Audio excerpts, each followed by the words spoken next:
Hello everyone, welcome to our channel GS with Ashok. आज हम लोग एक नई सीरीज चालू कर रहे हैं जो कि है ग्राम पंचायत अधिकारी के लिए। और इसमें हम लोग पंचायती राज व्यवस्था जो कि 65 नंबर की है उसको हम लोग कवर करेंगे इस सीरीज में यूनिट वाइज। Okay, completely. और इस जो ग्राम पंचायत अधिकारी है इसका एग्जाम हम सब लोग जानते हैं कि अप्रैल में प्रस्तावित है। ओके, तो इसमें 10 वीडियो में हम लोग पूरा ये कवर करेंगे। तो आज यूनिट फर्स्ट है जिसका नाम क्या है। यूनिट फर्स्ट में हम लोगों का क्या दिया है, पंचायती राज व्यवस्था का इतिहास और संवैधानिक उपबंध। ओके, तो इसके बारे में आज हम लोग देखेंगे और इसमें हम लोग पैसा अधिनियम जो है उसके बारे में भी देखेंगे। ओके, तो स्टार्ट करते हैं वीडियो को। एक सेकेंड। हाँ, और मेरा नाम अशोक पुष्कर है। और अगर इस वीडियो की पीडीएफ चाहिए आपको तो आप इस चैनल पे जो कि टेलीग्राम चैनल है जीएस विद अशोक, यहाँ पे आके आप लोग ले सकते हैं। ओके, तो स्टार्ट करते हैं।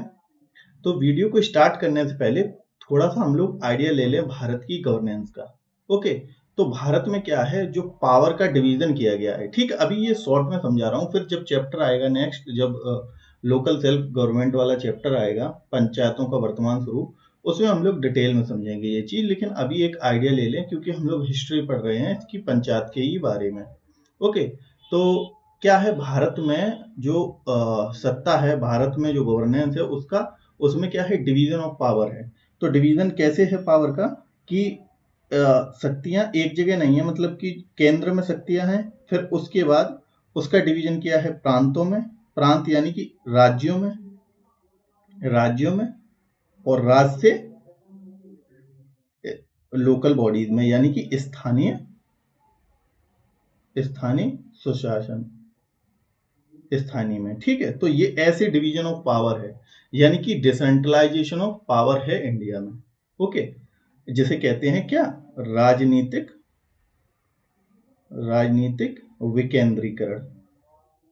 विकेंद्रीकरण। ठीक है, तो स्थानीय जो सुशासन है उसी के अंतर्गत आते हैं हमारे पंचायती राज संस्थान।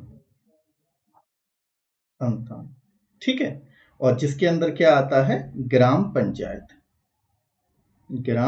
पंचायत का गठन होता है जिसके अंतर्गत। ओके, और ग्राम पंचायत हम सब लोग जानते हैं, ग्राम पंचायत किसके द्वारा बनाई जाती है, ग्राम सभा द्वारा। ठीक है, ग्राम सभा द्वारा। ये बेसिक आइडिया ले रहे हैं, फिर हम लोग इसे डिटेल में पढ़ेंगे नेक्स्ट यूनिट में।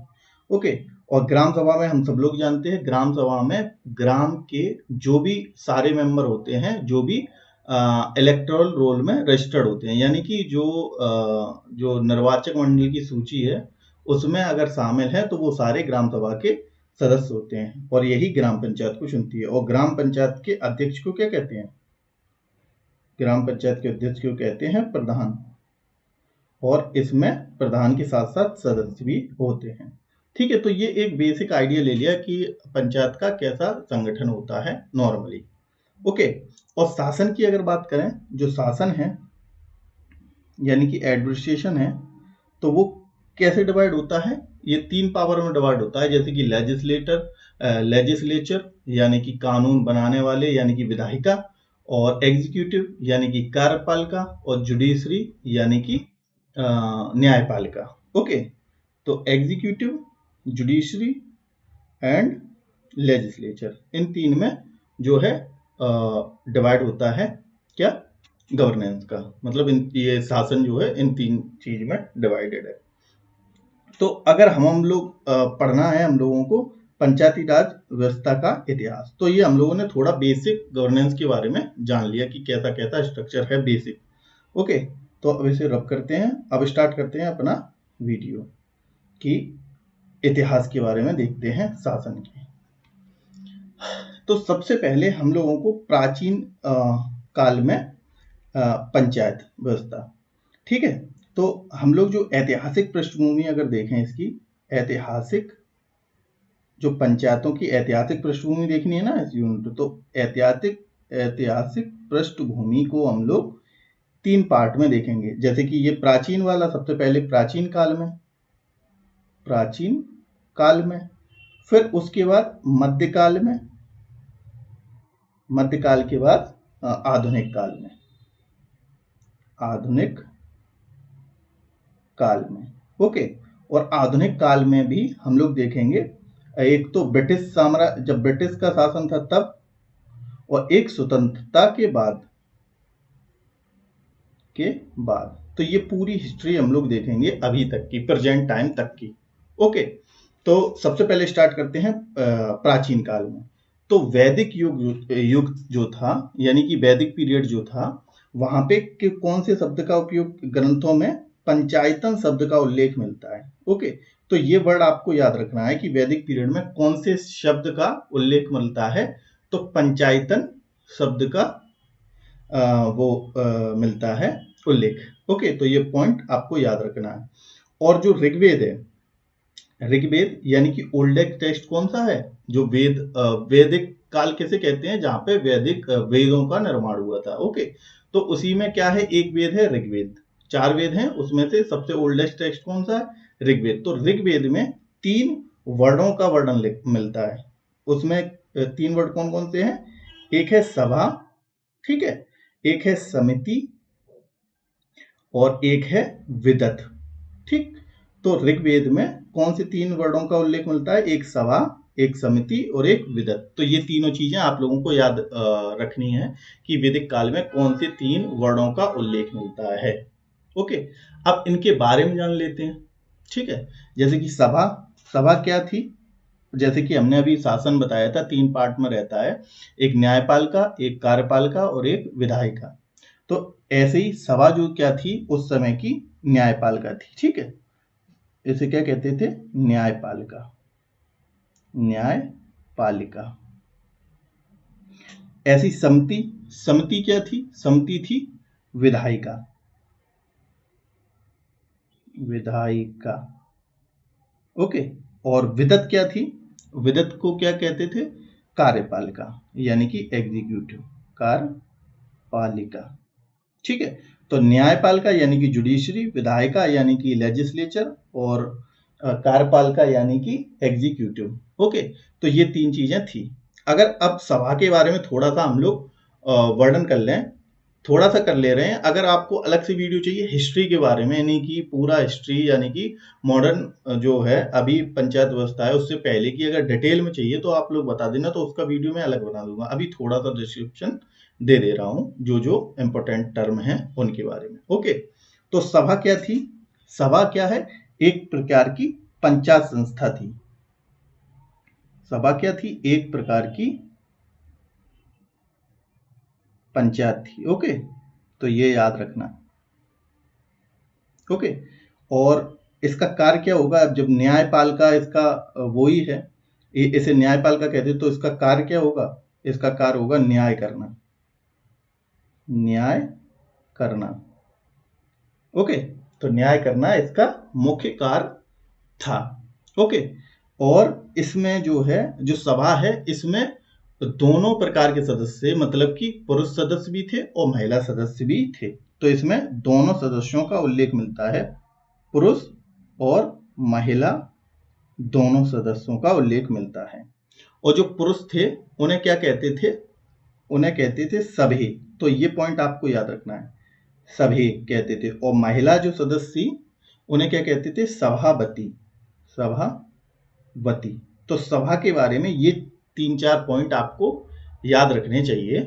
ओके, और फिर उसके बाद अब सेकंड नंबर किसका है, समिति। अब समिति के बारे में अगर हम लोग देखें तो, दूसरा पेन लेता हूं। अब समिति के बारे में इधर लिख रहा हूं, कहां पे लिखूं, ठीक है। अब समिति के बारे में हम लोग लिखते हैं यहां पे। अब समिति के बारे में ये क्या है, ये है विधायिका। ठीक है, और इसको क्या कहते थे, ये आम जो लोग थे, आम जनप्रतिनिधि, जनप्रतिनिधि की संस्था थी। ये आम जनप्रतिनिधि की संस्था थी। और इसका कार्य क्या था, अब ये विधायिका है तो इसका काम क्या होता है, कानून बनाना। तो इसका कार्य होगा, इसका कार्य क्या था, ये इसके बारे में चल रहा है अभी, समिति के बारे में। तो इसका कार्य क्या था, कानून का निर्माण, कानून का निर्माण। ठीक है, कानून का निर्माण करना। और क्या था इसका एक और कार्य था, राजा का चुनाव करना या उसको हटाना पद से। ये दोनों काम किसके थे? ये समिति के काम थे। और जो समिति का प्रमुख था, समिति के प्रमुख को क्या कहते थे? समिति के प्रमुख को कहते थे ईशान। ओके, तो ये इतने पॉइंट समिति के बारे में आप लोगों को याद रखना चाहिए। ओके, अब देखते हैं तीसरा जो कि विदत। अब विदत के बारे में ग्रीन कलर से लिख रहा हूं यहां पे। ओके, तो विदत क्या थी? विदत हमारी एग्जीक्यूटिव थी, यानी कि कार्यपालिका थी। और इसका काम क्या था? इसका काम था धार्मिक व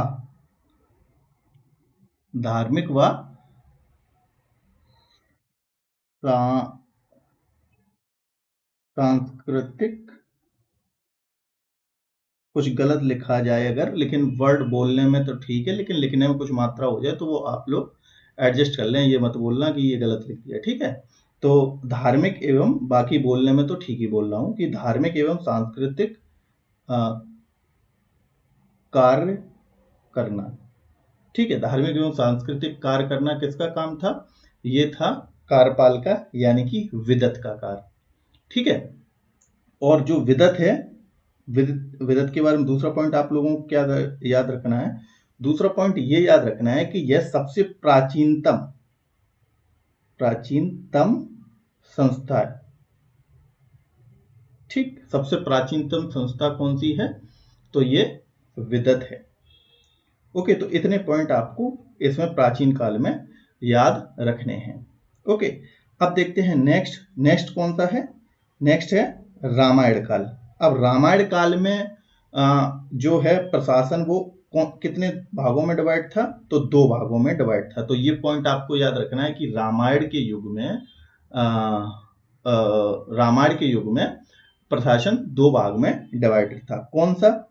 एक तो था पुर, जिसे नगर भी कहते थे, और एक था जनपद, जिसे ग्राम भी कहते थे। तो ये दोनों पॉइंट आपको याद रखने हैं कि रामायण काल में प्रशासन को कितने भागों में बांटा गया था? 2, जिसमें पुर और जनपद 2 भाग में डिवाइड था। और इनके सब नाम भी याद रखना कि नगर को कहते थे पुर, और जो गांव थे, गांव को कहते थे जनपद। ठीक है, ना कि डिस्ट्रिक्ट से कंफ्यूज हो जाओ। ओके, तो ये दोनों चीजें आपको याद रखनी है। फिर उसके बाद महाभारत काल में, अब रामायण के बाद महाभारत काल में देखते हैं। तो महाभारत काल में क्या था? महाभारत काल में ग्राम का जो प्रमुख था उसे तो ग्रामिक कहते थे, और 10 ग्रामों के प्रमुख को दशक कहते थे। ठीक है, तो इसमें क्या था? जो महाभारत काल था, महाभारत काल में सबसे पहली चीज तो, अगर इसके बारे में एक और क्वेश्चन अगर आपको याद रखना है तो ये है कि महाभारत और रामायण का किसके द्वारा लिखी गई? ठीक है, तो रामायण तो वाल्मीकि द्वारा लिखी गई। ठीक है, वाल्मीकि, और जो महाभारत है वो वेद व्यास। ठीक है, ये तो 2 इंपॉर्टेंट क्वेश्चन है, ऐसे ही है, कोई मतलब नहीं है, ये हिस्ट्री के हैं, और अगर याद रखना है तो याद रख लेना। ओके, अब इसके बाद इसमें क्या क्या टर्म हम लोगों को याद रखने हैं? कि जो ग्राम का प्रमुख था उसे क्या कहते थे? ग्रामिक, और 10 ग्राम के प्रमुख को 10 ग्राम के प्रमुख को कहते थे दशक। और ऐसे ही अगर और पूछा जाए तो 20 ग्राम के प्रमुख को विषयपति। ठीक है, अगर 20 ग्राम पूछ लिया जाए तो विंश अधिपति।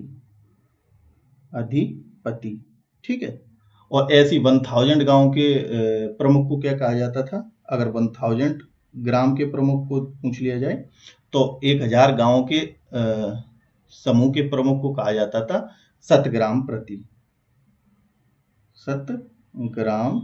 पति।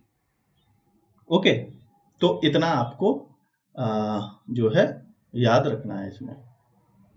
ठीक, अब इसके बाद नेक्स्ट देखते हैं गुप्त काल में। ओके, इसके बाद देखते हैं गुप्त काल में। अब जो वैदिक काल है, वैदिक काल में हम लोगों ने ये तो पढ़ लिया, ये सभा समिति और ये। तो वैदिक काल में अगर प्रशासन के बारे में भी पूछा जा सकता है कि वैदिक काल में प्रशासन का क्रम कैसा कैसा था, तो हम लोगों ने देख लिया कि वैदिक काल में ही देख लेते हैं। वैदिक काल में जैसे कि ग्राम था, ग्राम के प्रमुख को क्या कहते थे? ग्रामणी। ओके, फिर उसके बाद ग्राम के प्रमुख को क्या कहते थे? ग्रामणी। फिर विष था, उसके ऊपर विष, विष के प्रमुख को क्या कहते थे? विषपति। फिर उसके बाद जन, जन, जन प्रमुख को क्या कहते थे? जन के प्रमुख को कहते थे गांप। फिर उसके ऊपर था राष्ट्र, तो राष्ट्र के प्रमुख को क्या कहते थे? राजन। ओके, तो इतना और याद रख लेना, ठीक है। अब इसके बाद हम लोग देखते हैं गुप्ता काल, ठीक है, गुप्त काल। अब गुप्त काल में क्या था? जिला अधिकारी को क्या कहा जाता था? विषयपति। जो जिला का प्रमुख था उसे क्या कहते थे? विषयपति, क्योंकि जिला को विषय भी कहा जाता था। कहाँ पे? गुप्त काल में। और ग्राम के प्रधान को क्या कहते थे? ग्रामपति। कहाँ पे? गुप्ता पीरियड में। ये भी आप लोग याद रखें। तो ये 2 पॉइंट आप लोग याद रखें गुप्ता पीरियड में। और एक पॉइंट और गुप्ता पीरियड में याद रखें कि गुप्त काल में महिलाओं के जो महिला थी उनका पार्टिसिपेशन खत्म हो गया था, यानी कि उनका कहीं पे भी साक्ष्य नहीं मिले हैं भागीदारी के। महिलाओं की भागीदारी कहते हैं हिंदी में, भागीदारी नहीं थी। कहाँ पे? गुप्ता पीरियड में। तो ये पॉइंट पूछा जा सकता है कि वैदिक काल में तो थी लेकिन गुप्त काल में खत्म हो गई थी। ओके, अब एंशिएंट हिस्ट्री में और भी देख लेते हैं, जैसे कि मौर्य काल में भी देख लेते हैं पंचायत के बारे में कि किस टाइप का क्या था। तो मौर्य काल में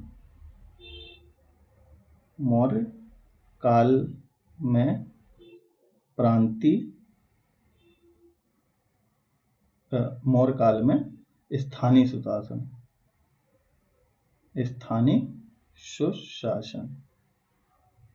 मौर्य काल में स्थानीय सुशासन। तो स्थानीय सुशासन का मौर्य काल में कहाँ पे उल्लेख मिलता है? तो ये मिलता है चाणक्य या कौटिल्य की जो अर्थशास्त्र है उस बुक में मिलता है स्थानीय सुशासन के प्रमाण। ओके, कौटिल्य की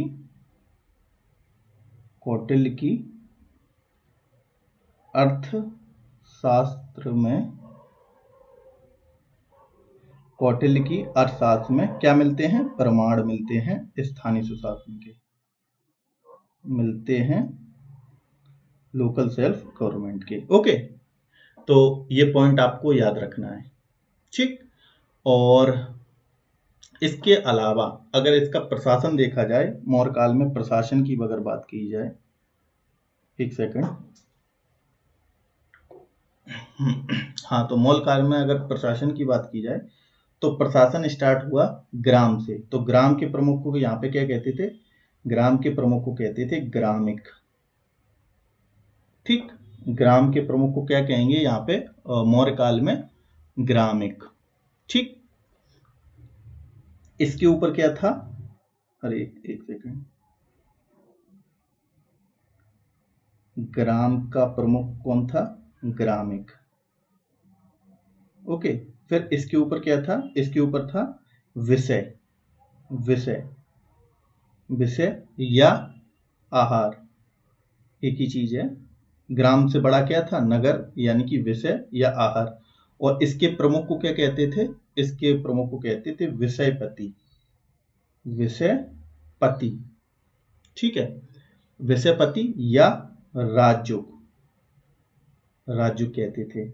ये पॉइंट आपको याद रखने हैं कि मौर्य काल में विषय के प्रमुख को क्या कहते थे? तो विषय के प्रमुख को राजुक कहते थे या विषयपति कहते थे या एग्रोनोमी भी कहते थे, ठीक है। एक और एक और होता है, इसके ही प्रमुख को क्या कहते थे? एग्रोनोमई। एग्रोनोमई, एग्रोनोमई। फिर इसके ऊपर, विषय के ऊपर क्या था? मंडल, मंडल। और मंडल के प्रमुख को क्या कहते थे? प्रादेशिक, प्रादेशिक या प्रदेष्टि, प्रदेष्टि। ठीक। फिर मंडल के ऊपर क्या था? चक्र। चक्र के प्रमुख को क्या कहते थे? कुमार, कुमार या आर्यपुत्र, आर्यपुत्र। ठीक है, तो ये तो था प्रशासन का जो है वर्णन। ठीक। अब देखते हैं इसके बाद ये हो गया, आप गुप्ता देख लिया, मौर्य देख लिया। अब देखते हैं मध्यकालीन में। ठीक, मध्यकालीन भारत में। तो मध्यकालीन भारत में पहले देखते हैं सल्तनत काल में। ठीक है, अगर प्रशासन व्यवस्था देख लें तो इसमें क्या था कि ग्राम प्रशासन में जो मुकद्दम था वह प्रशासनिक अधिकारी था। ठीक, और ग्राम प्रशासन की मुख्य भूमिका ये निभाता था मुकद्दम। तो ग्राम प्रशासन में मुकद्दम जो है वहां का प्रशासनिक अधिकारी था और वह भूमिका, उसकी भूमिका महत्वपूर्ण थी। और राजस्व संग्रह के लिए तो ये पॉइंट याद रखने कि मध्यकालीन भारत में ग्राम प्रशासन का प्रमुख कौन था? मुकद्दम। और राजस्व संग्रह यानी कि रेवेन्यू कलेक्शन के लिए पटवारी नियुक्त किए गए थे। ठीक, रेवेन्यू कलेक्शन के लिए क्या था? पटवारी नियुक्त किए गए थे। और पंचों की सहायता के लिए जो पंच थे, ठीक है, पंचों की सहायता और विवाद निपटान के लिए किसे चुना गया था? चौधरी कार्यरत थे। तो ये तीन टर्म आपको मध्यकालीन में याद रखने हैं। ठीक, तो पंचों का काम क्या था? पंचों की सहायता और विवाद के निपटान के लिए चौधरी, और राजस्व संग्रह यानी कि रेवेन्यू कलेक्शन के लिए पटवारी, और ग्राम प्रशासन के लिए मुकद्दम का पद था। तो ये तो हो गया प्रशासन मध्यकालीन भारत में। ओके। और अगर इसके अलावा ये पूछा जाए कि ये तो हो गया प्रशासन, और जो राज्य था, राज्य किसमें विभाजित था? प्रांत में, और प्रांत के बाद ये ग्राम प्रशासन। ठीक है, तो ये तीन स्टेप इसमें थे। फिर उसके बाद एक पद और था, यहाँ पे ये तीन हो गए, और चौथा पद था एक कानून गो, कानून गो। और इसका काम क्या था? इसका काम था कृषि व लगान का कार्य करना। लगान जो था, टैक्स लगान का कार्य करना। तो ये मध्यकालीन में ये 4-5 इंपॉर्टेंट चीजें हैं। ये बहुत शॉर्ट में है, बाकी डिटेल में आप बताना तो हम वीडियो बना देंगे, क्योंकि इस वीडियो में बहुत ज्यादा डिटेल है आगे चल के, तो उसको कवर करने के लिए ये हम बहुत शॉर्ट में बता रहे हैं, जो मेन पॉइंट हैं उसमें। फिर उसके बाद मध्यकालीन भारतीय में अगर मुगल काल को देखें, अब सल्तनत काल में ये देख लिया, मुगल कालीन में ये सल्तनत काल का है। ठीक है, सल्तनत पीरियड यानी कि 1206 से और 1526 के बीच की बात है, सल्तनत पीरियड। अब देखते हैं मुगल में, मुगल काल में। अब मुगल काल में अगर हम लोग देखते हैं तो मुगल काल में जो गांव की व्यवस्था थी, गांव की जो शासन व्यवस्था है, शासन व्यवस्था है, वो क्या थी? वो बहुत ही सुसंगठित थी, व्यवस्था सुसंगठित थी। तो ये पॉइंट है कि मतलब मुगल काल में अच्छा सा गांव में शासन था। ठीक, और पंचायत जो थी, पंचायत मुगल काल में जो पंचायत थी, उनके जो प्रमुख थे, यानी कि उनके जो 5 व्यक्ति थे पंचायत के, 5 मेंबर को 5 डिफरेंट जोनर से इलेक्ट किया जाता था। ठीक है, 5 अलग अलग जो उनके ट्रेड के आधार पर उन्हें अपॉइंट किया जाता था। ठीक, अब इनका प्रशासन देख लेते हैं, मुगल काल का प्रशासन, इनका प्रशासन। अब मुगल काल के प्रशासन में क्या क्या था? सबसे ऊपर पद में कौन था? सबसे ऊपर अगर देखा जाए सूबा था। ठीक, सूबा, सूबा। और सूबा का प्रमुख कौन था? सूबेदार, सूबेदार। सूबा था और सूबे का प्रमुख सूबेदार। ठीक, फिर उसके नीचे क्या थी? सरकार, और सरकार का प्रमुख कौन था? फौजदार। फौजदार। तो ये पॉइंट आपको याद रखने हैं कि प्रशासन व्यवस्था कैसी थी मुगल काल में। सल्तनत कालीन प्राचीन जो प्रशासन था वो हम लोगों ने देख लिया, ये 4 थे। अब मुगल काल में देख रहे हैं तो सबसे पहले सूबा, सूबे का प्रमुख सूबेदार, ऐसी सरकार, सरकार का प्रमुख फौजदार। फिर उसके नीचे क्या था? उसके नीचे था परगना, परगना। और परगना का प्रमुख कौन था? परगना का प्रमुख था सिकदार, सिकदार या आमिल। तो ये इंपॉर्टेंट क्वेश्चन है, ये जरूर आएगा कि परगना का प्रमुख कौन था? आमिल। कब? मुगल काल में। और जो गांव था, गांव में प्रमुख कौन था?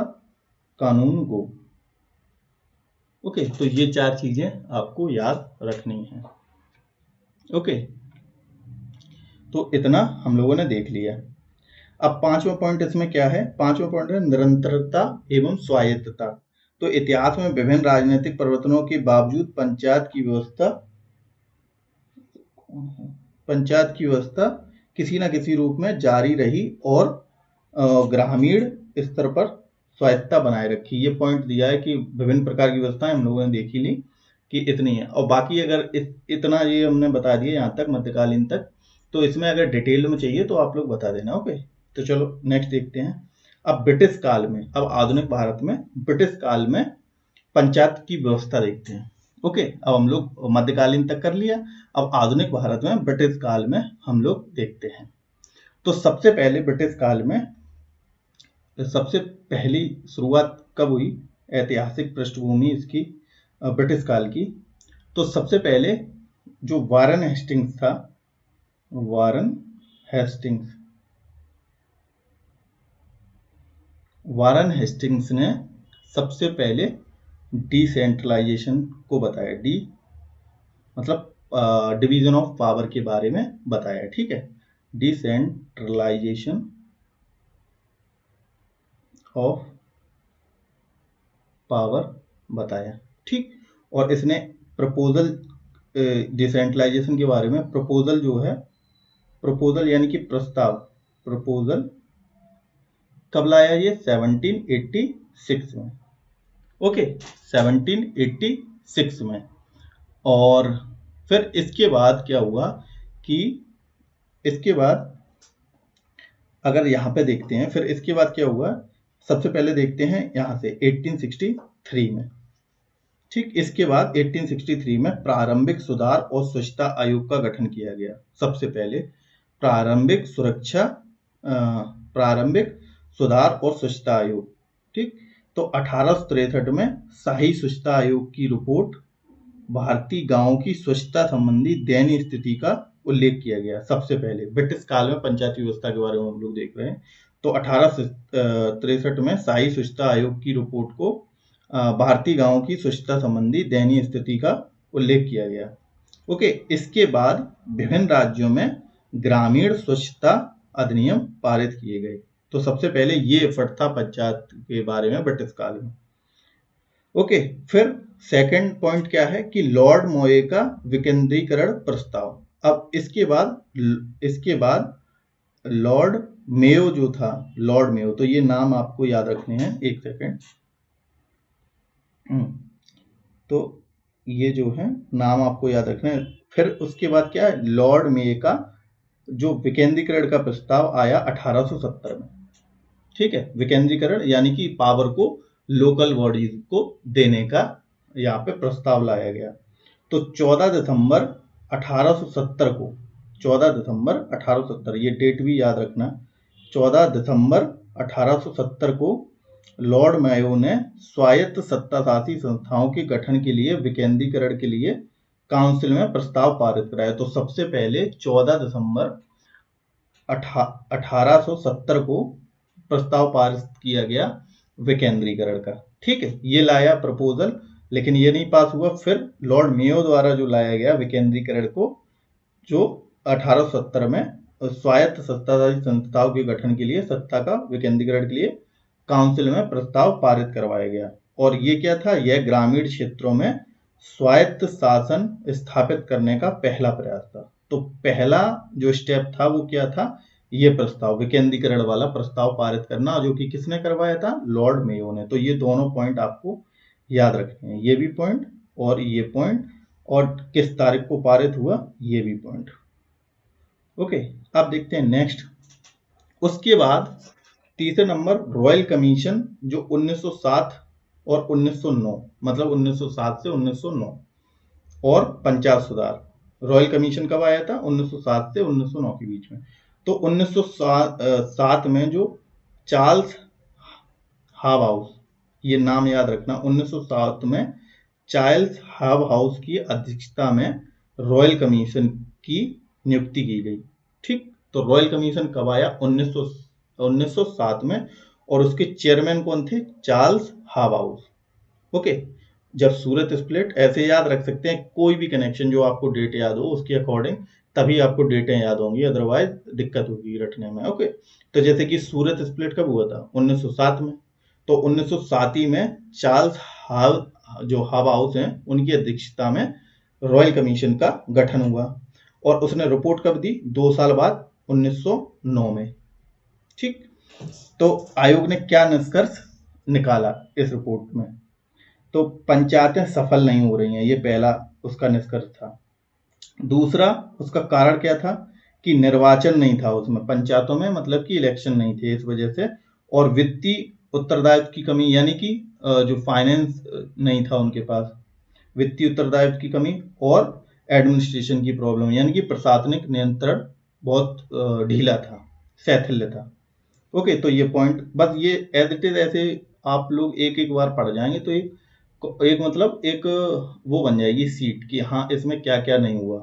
ठीक, ये याद करने वाली नहीं होती कि एक एक लाइन याद करनी है हम लोगों को, मात्र जो पॉइंट याद करने हैं, जैसे कि अध्यक्ष कौन था रॉयल कमीशन का, तो चार्ल्स हाव हाउस। रॉयल कमीशन की नियुक्ति की गई और उसने रिपोर्ट कब दी, 1909 में। तो ये पॉइंट याद करने वाले हैं। अब ये निष्कर्ष तो एक बार पढ़ने हैं बस, क्या हाँ क्या क्या नहीं था, कॉमन सेंस से वो फिर याद आ जाते हैं कि ये सफल नहीं हो रही थी, क्यों नहीं हो रही थी, क्यों यहाँ पे इलेक्शन नहीं हुआ, और यहाँ पर फाइनेंस रिसोर्स की कमी थी, इसमें एडमिनिस्ट्रेशन की कमी थी। फिर आयोग ने सुझाव दिया।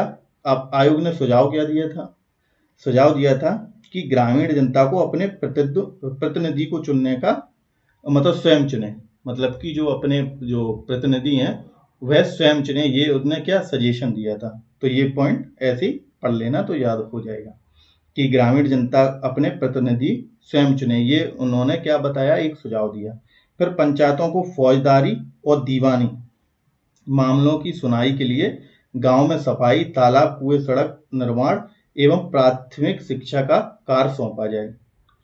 ठीक है, तो ये भी एक सजेशन दिया कि पंचायतों को क्या क्या काम दिया जाए फौजदारी और दीवानी मामलों में, दीवानी मामलों की सुनवाई में, ये गांव की सफाई, तालाब, कुएं, सड़क और प्राथमिक शिक्षा के कार्य सौंपे जाएं। ठीक है, ये रिपोर्ट थी रॉयल कमीशन की। अब फिर उसके बाद चौथा पॉइंट क्या है, पंचायतों की वित्तीय स्थिति सुधारने की क्या सुझाव थे। अब एक तो ये हो गया निर्वाचन वाला कि ये अपना ग्रामीण जनता खुद अपना प्रतिनिधि चुने। फिर अब वित्तीय के लिए क्या बताया, वित्त के लिए यानी कि फाइनेंस के लिए, कि भूमि कर, जो लैंड टैक्स है, जो जिला बोर्ड द्वारा लगाया जाता था, उसका एक हिस्सा ग्राम पंचायतों को दिया जाए, ये भी सजेशन दिया। ओके, कि मतलब जो जिला बोर्ड द्वारा जो लैंड टैक्स है उसका एक हिस्सा गांव को भी दिया जाए, मतलब कि ग्राम पंचायतों को भी दिया जाए। जिला बोर्ड और जिलाधीश ठीक द्वारा स्थानीय सुधारों के लिए विशेष ग्रांट दी जाए, और तालाबों और बाजारों से प्राप्त आय को पंचायत को मिले।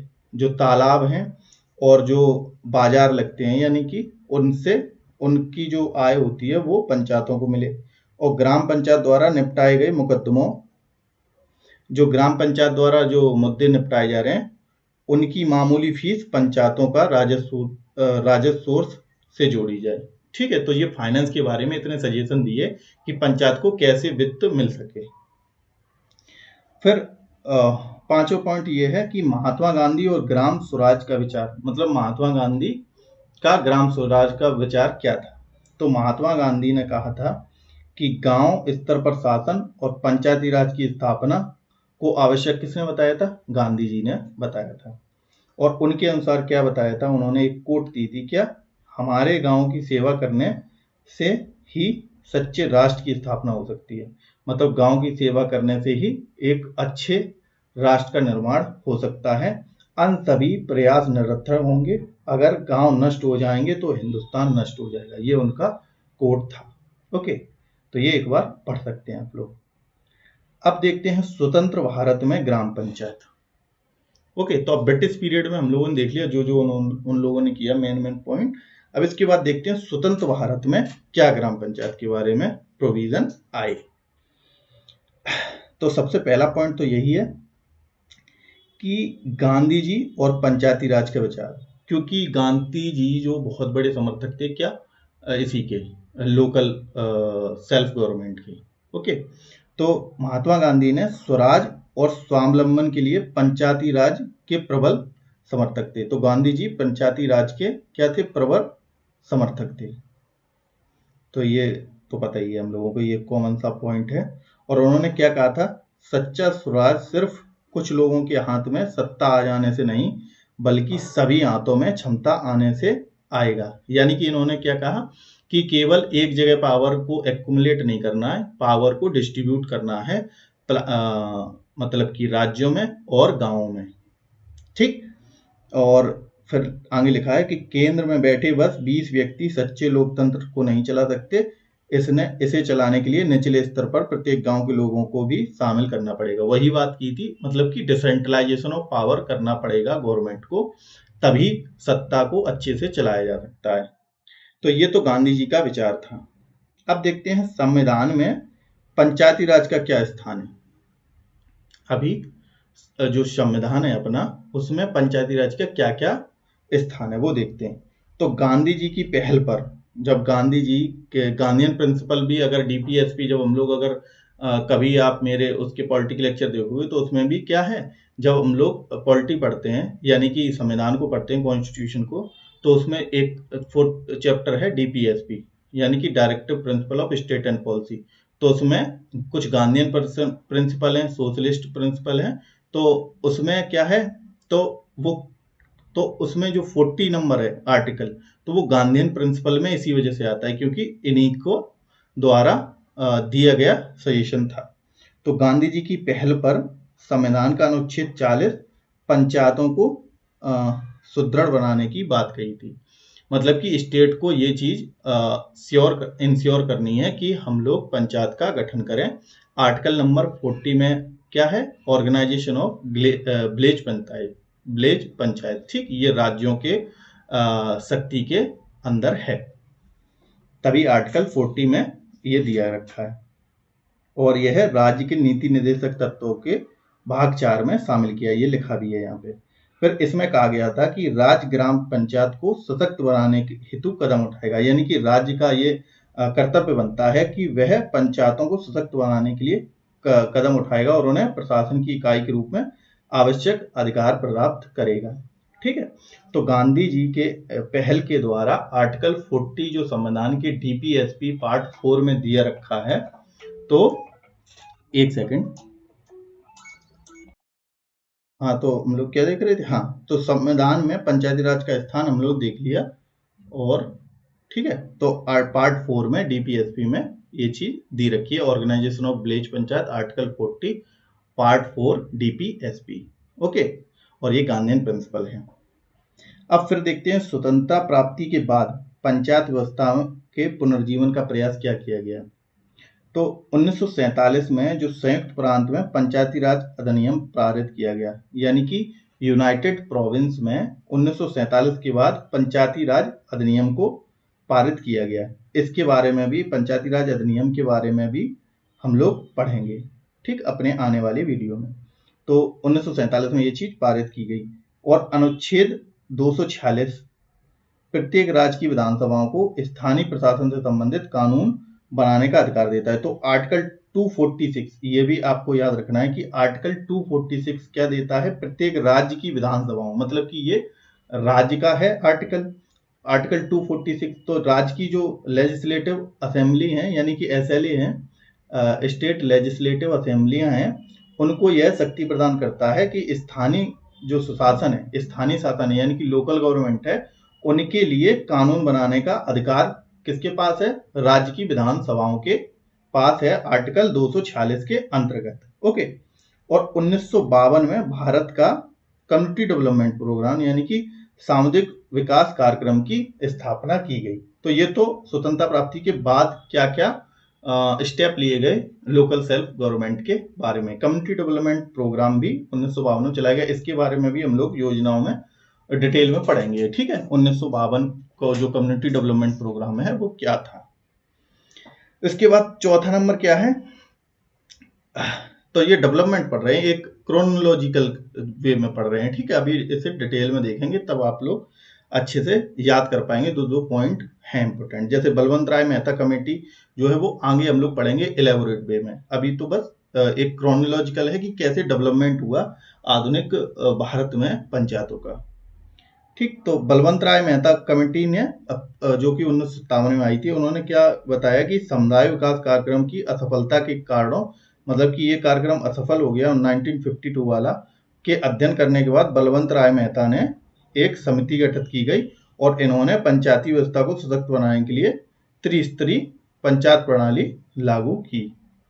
ठीक, अब ये हो गया खत्म हमारा क्या, ये डेवलपमेंट की कैसे कैसे कहाँ पे प्रोविजन आए और कैसे कैसे हम लोगों की पंचायत का डेवलपमेंट हुआ।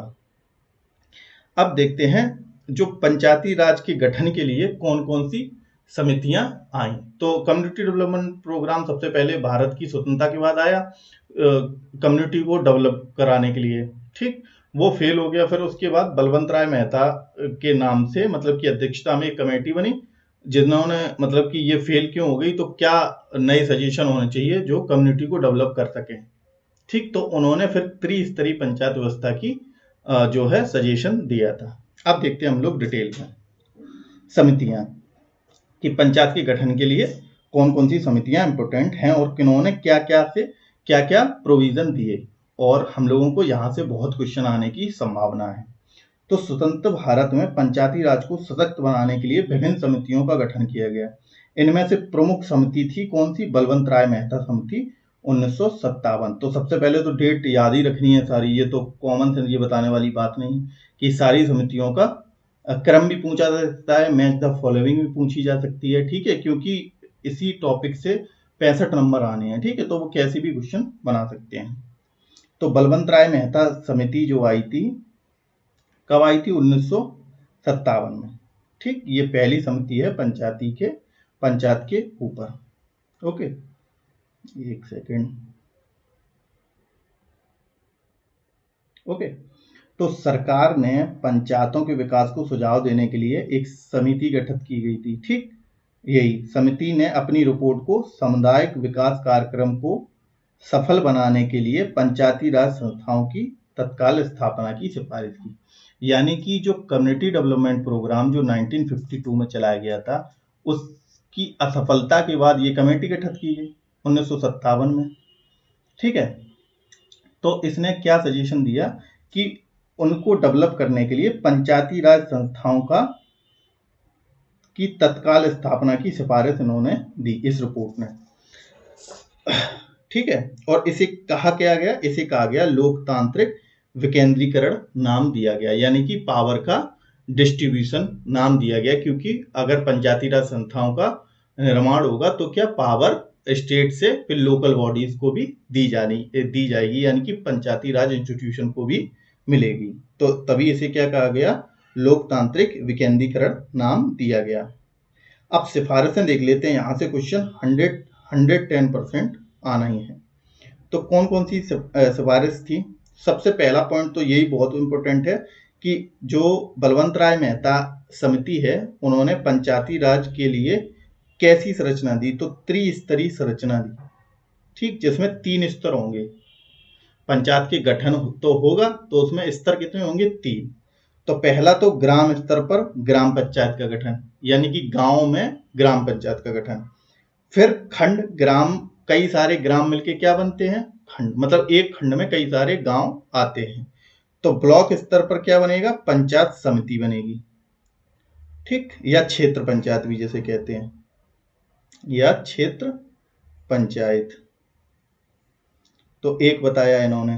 त्रिस्तरीय मॉडल कैसे दिया, सबसे लोअर लेवल पे ग्राम में ग्राम पंचायत, फिर खंड में पंचायत समिति या क्षेत्र पंचायत, और फिर जिला कौन से डिस्ट्रिक्ट के अंदर आ रहे हैं, वो मतलब कौन से डिस्ट्रिक्ट के अंदर आ रहे हैं, तो उसमें जिला परिषद यानी कि डिस्ट्रिक्ट काउंसिल की बताया। तो तीन, ये वाले तीन स्तर बताए, पहली सजेशन। और पंचायती राज में क्या, सत्ता का हस्तांतरण किया जाए, मतलब कि जो पावर को दिया जाए। और फिर दूसरा चीज क्या दिया, पंचायती राज संस्थाएं जनता द्वारा निर्वाचित होनी चाहिए। ये भी सजेशन दिया, पंचायती जो राज संस्थाएं हैं यानी कि पंचायती राज इंस्टीट्यूशन है वो किसके द्वारा, जनता द्वारा इलेक्टेड होने चाहिए, और समुदाय विकास कार्यक्रम के अधिकारी उनके अधीन हो, ये भी दिया। फिर साधन जुटाने व जन सहयोग के लिए इन संस्थाओं को पर्याप्त अधिकार दिए जाएं। तो ये तो कॉमन सेंस की बात है, ये वाले पॉइंट तो याद हो ही जाएंगे। फिर उसके बाद सभी विकास संबंधी कार्यक्रम व योजनाएं पंचायत के माध्यम से लागू होनी चाहिए। ओके। फिर पंचायतों को उचित वित्तीय संसाधन उपलब्ध कराए जाएं। उसके बाद और पॉइंट कौन से थे, फिर अब ये बहुत इंपॉर्टेंट पॉइंट है यहाँ पे, पंचायती राज की स्थापना व क्रियान्वयन, मतलब कि सबसे पहले कहाँ पे स्थापना हुई, ये चीज। तो राजस्थान पहला राज्य बना जहां पे पंचायती राज व्यवस्था लागू हुई। तो ये मोस्ट इंपोर्टेंट पॉइंट है कि राजस्थान के नागौर जिले में पंडित जवाहरलाल नेहरू ने 2 अक्टूबर 1959 को पंडित जवाहरलाल नेहरू ने राजस्थान के नागौर जिले में पंचायती राज की नींव रखी। ओके। तो ये तो ऑफिशियली, लेकिन इससे पहले जो ट्रायल था, ट्रायल कहां पे किया था, आंध्र प्रदेश में किया था, ये भी पॉइंट याद रखना। फिर यह सत्ता का विकेंद्रीकरण की दिशा में पहला बड़ा कदम था। ठीक है, तो ये पॉइंट इसमें से याद रखने हैं। अब इसके बाद कमेटी आई अशोक मेहता कमेटी 1970 में, 1977 में आई, मतलब कि 1977 में 12 दिसंबर 1977 को अशोक मेहता की अध्यक्षता में 13 सदस्यीय समिति गठित की गई। ओके, ये 13 सदस्यीय समिति गठित की गई। और इस समय ये किसकी गवर्नमेंट थी, जनता पार्टी की, मतलब कि कांग्रेस की गवर्नमेंट हट गई थी, वो तो कांग्रेस गवर्नमेंट में आई थी, जो कांग्रेस वाली गवर्नमेंट में आई थी ना, बलवंत राय मेहता समिति। अब फिर उसके बाद जनता पार्टी की सरकार आ गई थी 78 में। ओके, तो ये अशोक मेहता समिति आई, और इनका उद्देश्य क्या था, पंचायती राज्यों के में रिफॉर्म क्या है या आवश्यक सुधार क्या है। तो समिति की 2 प्रमुख सिफारिशें थी। अशोक मेहता समिति की कौन सी 2 प्रमुख सिफारिशें थी, तो इसमें उन्होंने बताया था 3 स्तर, इन्होंने बताया 2 स्तरीय पंचायती राज प्रणाली अपनाई जाए, जिसमें कि एक तो जिला परिषद तो रही, ऊपर से ग्राम पंचायत हटा दिया तो मंडल पंचायत बनाई जाए। ठीक है, और मंडल पंचायत क्या थी, ग्राम पंचायत के स्थान पर 15 से 20 गांवों के समूह पर आधारित, मतलब कि ग्राम पंचायत नहीं बनाई जाए, 15 से 20 गांवों को मिलाकर केवल एक मंडल बना दिया जाए और मंडल पंचायत बनाई जाए। अब उनके और सजेशन क्या थे, जिला परिषद के सभी विकास कार्यों को केंद्र बनाया जाए, मतलब जिला परिषद को मेन बॉडी बनाई जाए, सभी कार्यों को केंद्र बनाया जाए और उन्हें आर्थिक नियोजन की जिम्मेदारी दी जाए। दूसरा, इन्होंने एक क्या सजेशन दिया कि राजनीतिक दलों का सक्रिय भागीदारी पर जोर दिया। ठीक, तो ये इंपॉर्टेंट पॉइंट है कि जो पॉलिटिकल पार्टी हैं उनका जो है सक्रिय सहयोग का इन्होंने इस अपने सजेशन में बोला।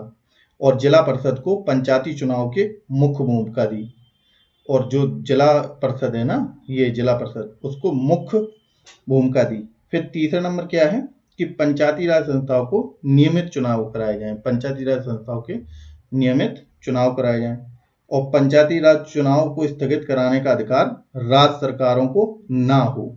ये इंपॉर्टेंट पॉइंट है, ये भी याद रखना कि पंचायती राज जो चुनाव हैं उन्हें स्थगित करने का अधिकार राज्यों के पास ना हो, चुनाव मुख्य चुनाव आयुक्त की देखरेख में हो।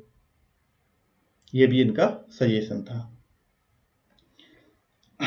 और इन्होंने ये इंपॉर्टेंट पॉइंट है, इन्होंने क्या बताया, संवैधानिक प्रावधानों की आवश्यकता बताई गई ताकि पंचायती राज संस्थाएं अधिक सशक्त बन सकें। मतलब कि पंचायत को संवैधानिक प्रावधानों की आवश्यकता बताया गया। और समिति ने प्रणाली के आधार पर पंचायतों के कार्य का संचालन हो, समिति की प्रणाली के आधार पर कार्य हो। राज्य सरकार को पंचायती राज संस्थाओं के अधिकार में हस्तक्षेप नहीं करना चाहिए, यानी कि राज्य पंचायती राज संस्थाओं के अधिकारों में कोई इंटरफेरेंस, मतलब कि कोई भी दखलंदाजी ना करे। अब इनका इफेक्ट क्या हुआ जो इन्होंने सिफारिशें दी। कई राज्यों में इन सिफारिशों को नहीं अपनाया गया। जो इन्होंने सिफारिशें दी थी अशोक मेहता समिति ने 1977 में, तो कई राज्य इसे नहीं अपनाए, जिससे कि 3 स्तर जो प्रणाली थी जो बलवंत राय मेहता की थी को ग्राम पंचायत, पंचायत समिति व जिला परिषद जारी रही। तभी इनकी मांगे, इनकी जो सजेशन थे वो नहीं माने कई राज्यों ने। तो ग्राम पंचायत को खत्म करने की सिफारिश विवादास्पद रही, जिसके कारण पूरी तरह यह लागू नहीं हो पाया, यानी कि इस वाली समिति की जो सजेशन थे वो लागू नहीं हो पाई। हालांकि इस समिति की सिफारिशों ने आगे चलकर संविधान में 73वां संविधान संशोधन जरूर करवाया। इसका आधार यही, क्योंकि ये पॉइंट है ना, इस पॉइंट के आधार पर इसका ये बेस बना जो संविधान संशोधन 73वां हो पाया पंचायतों के लिए 1992 में। इसके बाद नेक्स्ट समिति आई GV के राव समिति, ओके, 1985 में, 1985 में। तो वर्ष 1985 में GV के राव समिति का गठन किया गया। इसका उद्देश्य क्या था? पंचायती राज संस्थाओं का सशक्त बनाना। इनका मेन एम क्या था कि पंचायती राज संस्थाओं को कैसे सशक्त बनाया जाए।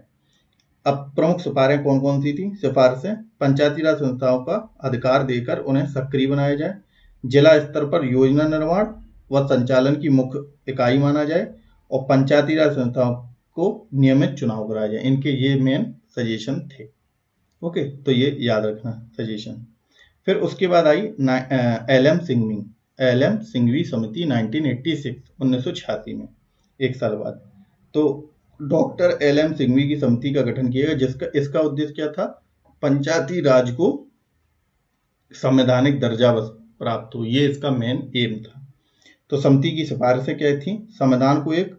संविधान में एक नया अध्याय जोड़कर पंचायतों को सशक्त बनाया जाए। ठीक, तो ये मोस्ट इंपोर्टेंट पॉइंट है, ये याद रखना कि संविधान में एक नया अध्याय जोड़कर पंचायतों को सशक्त बनाना, ये किसका सजेशन था? LM सिंघवी समिति का। ग्राम पंचायत ग्राम सभा को मजबूत करने की सिफारिश दी। गांव में समूह बनाकर न्याय पंचायत का गठित करने की सजेशन किसने दिया? ये भी मोस्ट इंपोर्टेंट पॉइंट है, ये भी आप लोगों को याद रखना है। LM सिंघवी जो समिति थी उन्होंने ये सजेशन दिया था। और फिर क्या है? डॉक्टर LM सिंघवी समिति की सिफारिशों के आधार पर ही 1992 में 73वां संविधान संशोधन अधिनियम पारित किया गया, जिससे पंचायती राज संस्थाओं को संवैधानिक दर्जा प्राप्त हुआ। तो ये पॉइंट भी याद रखना है। तो बेस किससे बना था? इस वाली समिति से। ठीक है, ये इस समिति से ये बेस बना था 1970 वाली। और उसके बाद और पास दर्जा किसके द्वारा मिला? इस समिति के द्वारा। फिर उसके बाद सरकारिया आयोग आया 1983 में। तो सरकारिया आयोग 1983 में आया, ये पॉइंट तो याद ही रखने हैं, ये तो बताने की जरूरत ही नहीं है। और इसका मुख्य उद्देश्य क्या था? केंद्र और राज्यों के बीच संबंधों की समीक्षा करना। तो सरकारिया कमीशन। फिर इसके बाद 2007 में पुंची कमीशन भी आया था एक, 2007 में पुंची कमीशन भी आया था। ठीक, इसका भी क्या था? सेंटर स्टेट रिलेशन के लिए था। और सरकारी आयोग था केंद्र राज्यों के बीच समझ। तो ये दोनों आयोग इसी के लिए आए थे। आयोग की पंचायती राज से संबंधित मुख्य सिफारिशें क्या थी? तो ये तो था सेंटर स्टेट रिलेशन के लिए, लेकिन पंचायत से संबंधित सरकारी आयोग ने क्या क्या सजेशन दिए थे वो भी देख लेते हैं। तो ग्राम पंचायतों को वृत्ति व प्रशासनिक यानी कि वित्तीय व प्रशासनिक शक्तियां प्रदान की जाए। इन्होंने, ये सरकारी आयोग ने सबसे पहले बताया कि जो पंचायती राज हैं यानी कि ग्राम पंचायत हैं उनको वित्तीय व प्रशासनिक शक्तियां प्रदान की जाएं और पंचायती राज संस्थाओं को नियमित रूप से चुनाव कराए जाएं। ये तो बहुत लोगों ने दिया है, तो ये पॉइंट याद रखना है। फिर उसके बाद आया पीके थुंगन समिति, जो कि कब आई? 1988 में। तो पीके थुंगन की अध्यक्षता में संसदीय परामर्श समिति की उप समिति गठित की गई और इसकी सिफारिशें क्या क्या थी? मैंने की पॉइंट लिखे हैं, ये तो आपको याद ही रखने चाहिए। पंचायती राज संस्थाओं के संवैधानिक दर्जा दिया, किन्होंने? पीके थुंगन ने भी समिति ने। गांव की व्यवस्था ग्राम पंचायत के माध्यम से संचालित की जाए, ये भी बताया। राज्यों में पंचायती राज के लिए विशेष कानून बनाए जाएं। ठीक, ये सजेशन इन्होंने दिए। अब इसके बाद जो संशोधन हुआ संविधान में पंचायती राज संस्थाओं के लिए, वो था कौन सा? 73वां संविधान संशोधन 1992। ओके, ये हमने देख लिया कि किसके बेसिस पे हुआ, कौन सी समिति की प्रमुख सिफारिश पे या कौन सी समिति उसका बेस थी। 1977 अशोक मेहता समिति बेस थी और जो 1986 LM सिंघवी द्वारा ये अमेंडमेंट हुआ। ठीक, और पीके थुंगन समिति, तो पीके थुंगन समिति की सिफारिशों के आधार पर वर्ष 1992 में संविधान संशोधन 73वां संशोधन किया गया। 1988 में जो पीके थुंगन समिति आई थी ना, उसके आधार पर, और इस संशोधन के तहत ग्राम स्वराज पंचायती राज संस्थाओं को संवैधानिक दर्जा प्रदान किया गया। ठीक है, तो जो 73वां संविधान संशोधन के द्वारा पंचायती राज संस्थानों को क्या मिला? संवैधानिक दर्जा प्राप्त हुआ। ठीक है, अब भारत में जो लोकतांत्रिक संस्थाओं के 3 स्तर कौन कौन से हैं? तो एक तो संसद है, एक विधानसभा है, एक पंचायती राज। ये हमने स्टार्टिंग बताया था, एक बेसिक जो है लोकतांत्रिक संस्थाओं के स्तर कौन कौन से हैं। तो संसद क्या है? संसद में लोकसभा, राज्यसभा और सांसदों के माध्यम से पूरे देश में कानून बनाए जाते हैं। ये तो हम लोग पॉलिटी का सब्जेक्ट है। फिर उसके बाद विधानसभा स्तर पर विधायक चुने जाते हैं जो कि प्रदेश में कानून बनाते हैं और राज्य में मंत्रिपरिषद बनाई जाती है, ये स्टेट लेवल में है। अब हम लोगों का मेन पॉइंट है ये वाला, पंचायती राज संस्थान यानी कि स्थानीय स्तर पर। तो स्थानीय स्तर पर 3 स्तरीय ढांचा बनाया जाए, जो कि मेन सजेशन किसका था? बलवंत राय मेहता का 1957 में। ग्राम पंचायत गांव स्तर पर, जनपद पंचायत यानी कि क्षेत्र पंचायत विकासखंड के स्तर पर और जिला पंचायत जिला स्तर पर। तो 73वां संविधान संशोधन के बाद भारत में पंचायती राज का एक सशक्त लोकतंत्रात्मक व्यवस्था बन गई। ओके, अब 73वां संविधान संशोधन जो हुआ था उसकी मेन फीचर क्या क्या थे, प्रमुख विशेषताएं क्या क्या थी? तो ठीक है, तो विशेषताएं देखते हैं। पंचायती राज की संवैधानिक मान्यता प्राप्त हुई, पहला नंबर। 73वां संविधान संशोधन हुआ जिससे कि क्या हुआ कि पंचायती राज संस्थाओं को संवैधानिक दर्जा प्राप्त हुआ। ठीक, पहली बार पंचायतों को संविधान में स्थान मिला जिससे केंद्र व राज्य की तरह ये भी संवैधानिक संस्थाएं बन गई। फिर दूसरा पॉइंट क्या था कि त्रिस्तरीय पंचायत व्यवस्था। 73वें संविधान संशोधन से ये चीजें मिली। ठीक, दूसरी क्या चीज मिली? त्रिस्तरीय पंचायत व्यवस्था। 3 स्तर में पंचायत व्यवस्था, ग्राम पंचायत, क्षेत्र पंचायत, जिला पंचायत। तीसरी क्या विशेषता है? ग्राम सभा को भी संवैधानिक दर्जा। ग्राम सभा को पंचायती राज के आधारभूत इकाई माना गया। ठीक है, पंचायती राज संस्था की आधारभूत इकाई क्या है? ग्राम सभा। अभी जो पंचायत के बारे में पढ़ेंगे नेक्स्ट यूनिट में, तब तो इसमें डिटेल में पढ़ेंगे। ग्राम सभा का चुनाव, ये चुनाव सारे कुछ अगले वाले लेक्चर में। फिर ग्राम सभा में सभी मतदाता शामिल होंगे और यह पंचायत के कार्यों की निगरानी भी करेंगे। ओके, ये डिटेल में ये वाले पॉइंट हम लोग नेक्स्ट वीडियो में देखेंगे। फिर क्या है? पंचायतों के लिए परिषद चुनाव, ये चौथी विशेषता है। 73वें संविधान संशोधन की विशेषताएं पढ़ रहे हैं हम लोग। ठीक, तो एक क्या हो गई? पंचायती राज को संवैधानिक दर्जा, त्रिस्तरीय पंचायत व्यवस्था हुई 73वें संविधान संशोधन द्वारा, ग्राम सभा का संवैधानिक दर्जा मिला और पंचायतों को परिषद मतलब कि डायरेक्ट चुनाव। तो ग्राम पंचायत के सदस्यों को चुनाव प्रत्यक्ष मतदान द्वारा ग्राम सभा द्वारा किया जाएगा और क्षेत्र व जिला पंचायतों का चुनाव निर्वाचित जो सदस्य हैं उनके द्वारा किया जाएगा, यानी कि इनका इनडायरेक्ट वे में किया जाएगा। पांचवा सजेशन क्या था? अनुसूचित जाति जनजाति व महिलाओं के लिए आरक्षण। ये पॉइंट हम लोग अभी देखेंगे कि किसने कौन से दिए थे। तो अनुसूचित जाति जनजाति और महिलाओं के लिए आरक्षण, अनुसूचित जाति SC ST व उनकी जनसंख्या के अनुपात में आरक्षण दिया गया। किसके आधार पर? ये 73वें संविधान संशोधन में ये सारे प्रोविजन थे। और महिलाओं के लिए प्रत्येक स्तर पर 1/3 सीटों पर आरक्षण सुनिश्चित किया गया। ठीक, SC ST को उनकी जनसंख्या के अनुपात के आधार पर, ये पॉइंट याद रखना है, जो SC ST उनकी जनसंख्या के अनुपात के आधार पर, और जो महिलाएं हैं उनको प्रत्येक स्तर पर 1/3 सीटों पर आरक्षण। छठवां विशेषता, पंचायतों का निश्चित कार्यकाल 5 वर्ष और कार्यकाल समाप्त होने से 6 महीना के भीतर चुनाव कराना अनिवार्य होगा, ये भी पॉइंट याद रखना। फिर पंचायतों की वित्तीय व्यवस्था को सुदृढ़ बनाने के लिए प्रत्येक राज्य में स्टेट फाइनेंस कमीशन का गठन किया जाए। पंचायतों में स्थानीय कार्यों के लिए वित्तीय अधिकार सौंपे गए। संविधान की 11वीं अनुसूची में 29 विषय, जो शेड्यूल नंबर 11 है उसमें क्या दिया है? पंचायती राज इंस्टीट्यूशन। ठीक है, पंचायत दी गई है ना, जो अब इसके बारे में हम इधर देख लेते हैं। ठीक है, पार्ट 9 यानी कि भाग 9 में पंचायत के बारे में बताया गया है। ठीक है, संविधान के भाग संविधान के भाग पार्ट 9 में पंचायत के बारे में बताया गया। और आर्टिकल कितने हैं? 243A से लेकर O तक ये पंचायत के आर्टिकल हैं। ठीक, अब शेड्यूल की बात, यानी कि अनुसूची, कौन सी अनुसूची है पंचायत के लिए? स्केड्यूल की अगर बात की जाए तो स्केड्यूल है 11वीं अनुसूची, जिसमें कि 29 विषय पर 29 सब्जेक्ट हैं जिस पर पंचायत कानून बना सकती है। ओके, और फिर आर्टिकल 40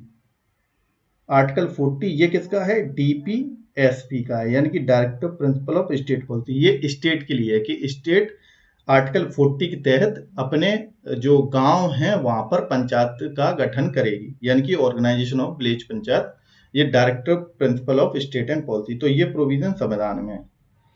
फिर ये आप देख रहे थे विशेषताएं, तो 11वीं अनुसूची में 29 विषय में शामिल किए गए जिन्हें पंचायत के कार्यक्षेत्र में रखा गया। अब 8वां विशेषता क्या है?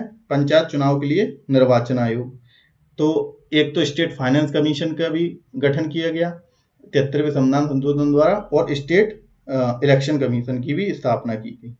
और यह आयोग के पंचायतों के चुनाव का संचालन व नियंत्रण करेगा। और 9वीं विशेषता क्या है? पंचायतों का उत्तरदायित्व एवं निगरानी।